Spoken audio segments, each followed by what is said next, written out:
नहीं तो जो अगर आपने पुरुषों महिला का समझा दिया, लेकिन मुझे इसका जवाब दीजिए आप मनोज जी कि जो आपने कैटेगरी वाइज दिया, मतलब जो कास्ट वाइज दिया है या समुदाय वाइज दिया है, तो उसमें मेरी नजर में आपने जो डाटा दिया है उसमें सिर्फ जनरल कैटेगरी में ही बीजेपी को बढ़त है। बीजेपी को ओबीसी में भी बढ़त नहीं है, मतलब वहां भी आम आदमी पार्टी को बढ़त है। दलितों में भी आम आदमी पार्टी को बढ़त है और मुसलमानों में भी आम आदमी बढ़त पर है। तो ये क्या सिर्फ जनरल कैटेगरी की बढ़त ही पर्याप्त है आम आदमी पार्टी को सत्ता से बाहर करने के लिए, बीजेपी के लिए? देखिए, अब आपने बड़ा अच्छा प्रश्न किया। मैं इतने सारे जगहों पे बैठा, ये प्रश्न नहीं आया था। अब आपका था कि जनरल के सिवा हर जगह तो कहीं ना कहीं आम आदमी पार्टी, जैसे ओबीसी का है, उसकी जो पकड़ है वो 47% लोगों के पास में है। जी। जो इनकी पिछले इलेक्शन में देखा जाए तो ये 58% ओबीसी के बीच में घुसे हुए थे। अच्छा। यदि उस 58% से आप 47% पे आ रहे हैं तो ये वोट का लॉसेज है। उसी तरह से जिस तरीके से महिलाओं की बात करें तो महिलाएं 60% थी, आज महिलाएं टूटकर इनके साथ करीब करीब 10% महिलाएं टूटी हैं। शायद आंकड़ा मैं दिया हूं, तो यदि आप उसको देखिएगा जी। तो उसमें जी। आएगा। मेल फीमेल में भी उसी तरीके से डिफरेंस आया है। तो भारतीय जनता पार्टी कहीं ना कहीं उन चीजों को ले आई थी। और देखिए 2024 का अब पार्लियामेंट इलेक्शन का उठाकर आंकड़ा देखेंगे तो कांग्रेस पहले ही पार्लियामेंट के अंदर ही लगभग 7 से 9 सीटों पे वो ठीक ठाक वोट लाई थी, अच्छी वोट लेकर आई थी। और इस बार आम आदमी कांग्रेस जो है अपनी एक सीट निकालते हुए दिख रही है। जो मेरे आंकड़े में दिख रहा है वो अम्बेडकर नगर दिख रहा है, हो सकता है कोई और भी सीट हो, लेकिन वोट परसेंटेज के हिसाब से वो निकलते दिख रहा है। उसी तरह से संदीप दीक्षित जो है कहीं ने अच्छे तरीके से चुनाव लड़ा है।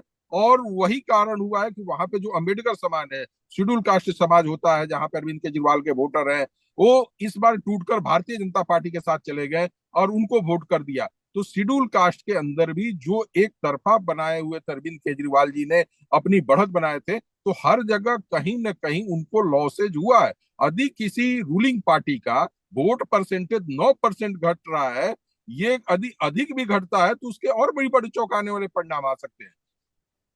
नहीं तो सबसे आखिर में मनोज जी, कि आपने नई दिल्ली सीट का जिक्र किया, लोगों की भी इसमें काफी रुचि है, तो क्या उस सीट को लेकर भी कोई आकलन है, खास करके जंगपुरा, नई दिल्ली और कालकाजी पर बड़ी नजर है लोगों की? देखिए, कालका सीट तो मैं कहूंगा कि अतिशी जी के लिए बहुत ही मुश्किल काम है सीट निकाल कर लाना।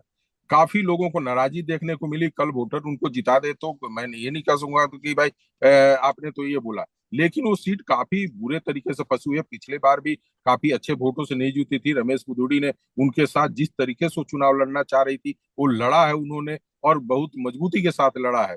तो अतिशी के लिए तो काफी कठिन है सर। रही बात अरविंद केजरीवाल जी के सीट को लेकर बात है, अरविंद केजरीवाल जी के लिए एक ही सबसे बड़ा जो कहिए कि उम्मीद का है वो संदीप दीक्षित है। जैसे लोग कह रहे हैं कि संदीप दीक्षित के कारण अरविंद केजरीवाल हार सकते हैं, तो मेरा मानना है कि भाई ये आम आदमी पार्टी के वोटर यदि टूट कर संदीप दीक्षित तक रुक जाते हैं तो अरविंद केजरीवाल के ठीक है।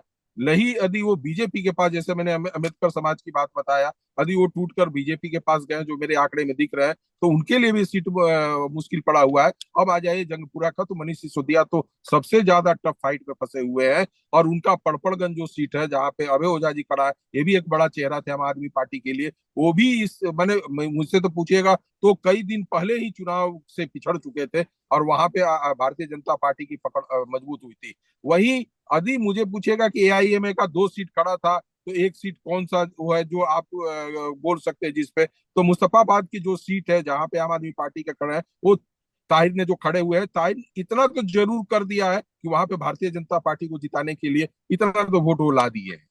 बहुत बहुत धन्यवाद मनोज जी इस बातचीत के लिए। तो हमारे साथ जुड़े थे मटरीज एजेंसी के फाउंडर डायरेक्टर मनोज सिंह जी। मनोज जी का कहना यह है कि दिल्ली में आम आदमी पार्टी की सरकार जा सकती है और भारतीय जनता पार्टी की सरकार 27 साल बाद से बन सकती है।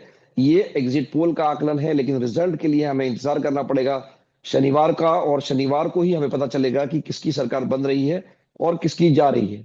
लेकिन कुछ जो रोचक उन्होंने जो सीटों के बारे में जानकारी दी है कि कालकाजी और नई दिल्ली की सीटें फंसी हुई है। हालांकि उनका यह कहना है कि नई दिल्ली में अगर संदीप दीक्षित ज्यादा वोट खींचते हैं तो इसका फायदा अरविंद केजरीवाल को होगा, ऐसा नहीं होगा कि संदीप दीक्षित की वजह से नुकसान हो जाए केजरीवाल को।